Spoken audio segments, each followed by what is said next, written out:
En plein cœur de Bangui, il marche vers sa maison, le cœur lourd.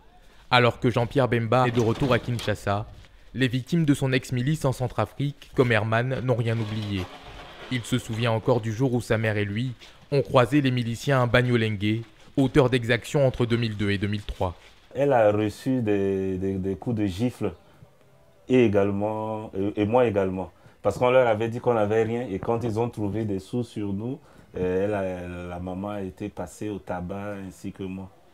Et alors que l'ex-chef de guerre s'apprête à être candidat à la présidentielle congolaise, Herman n'a toujours pas digéré l'acquittement de Jean-Pierre Bemba pour crimes de guerre et crimes contre l'humanité. La relaxe de Bemba était un choc pour moi et pour nous toutes les victimes. Parce que nous avons fait confiance à la Cour pénale internationale et on savait que c'était la seule juridiction internationale qui devrait nous rendre justice pour effacer tous les préjudices que nous avons connus. À 12 km du centre de Bangui, dans la petite église Saint-Charles, d'autres victimes de la milice ont été réunies. Toutes originaires de Bégua, l'une des localités centrafricaines les plus touchées par les exactions de la milice. Le procès est fini et il n'y a plus de voie de recours.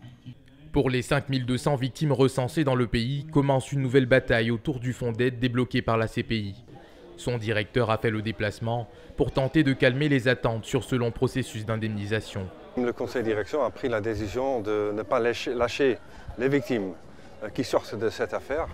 Et ils ont décidé d'allouer un montant d'1 million d'euros pour donner une assistance aux victimes en forme de services au niveau des soins médicaux, au niveau des soins psychosociaux et socio-économiques. Même si l'initiative rassure, beaucoup d'interrogations subsistent quant à sa répartition. Pour cela, le combat pour obtenir réparation ne fait que commencer.